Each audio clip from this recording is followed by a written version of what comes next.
तर याच विषयावरती आता इतर राजकीय नेत्यांनी नेमकी काय प्रतिक्रिया दिली आहे ती सुद्धा जाणून घेऊया. दोन मोर्चे आहेत. एक मोर्चा ज्याची व्याख्या मी अशी करतो की ज्यांनी हिंदी स्वीकारली, हिंदी महाराष्ट्रामध्ये सक्तीची झाली पाहिजे असा अहवाल स्वीकारला, त्यांचा एक मोर्चा आहे.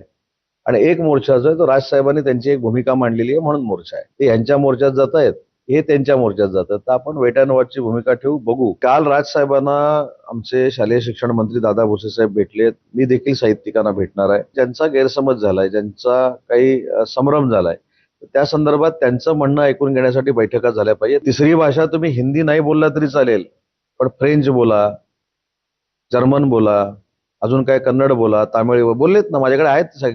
त्याच्यामुळे राजकारणासाठी सोयीस्कर दुटप्पी भूमिका असून उपयोगाची नाही. माननीय संजय राऊतनं जे ट्विटवर म्हटलंय आणि राजसाहेबांनी सगळ्या मराठी माणसाला आव्हान केलं होतं की तुम्ही मराठीसाठी तुम्ही एकत्र या, आणि त्या आव्हानाला त्यांनी प्रतिसाद दिला. मला खूप आनंद झाला. पुढे काय होईल काय नाही हे भविष्य मी आज तर वर्तमानात काही सांगू शकत नाही, पण एक सुरुवात तर चांगली झाली.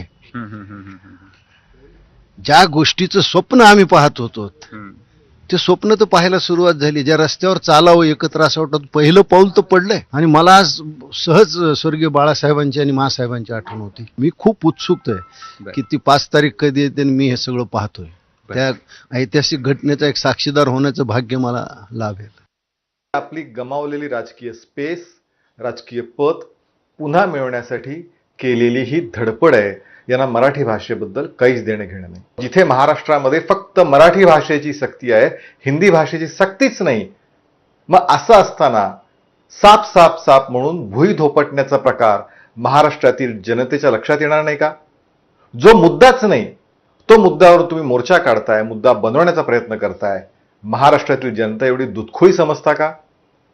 त्यामुळे आणि खरंच एकदा उद्धव ठाकरेंनी सांगितलं पाहिजे, बीएमसीच्या शाळा मराठी शाळा हे इंग्रजी करण्याचा घाट आदित्य ठाकरेंनी केला होता. त्यावेळी मराठी प्रेम कुठे गेलं होतं? तर कुणाची कधी नेमकी युती होईल हे काहीच सांगता येत नाही असं वक्तव्य छगन भुजबळ यांनी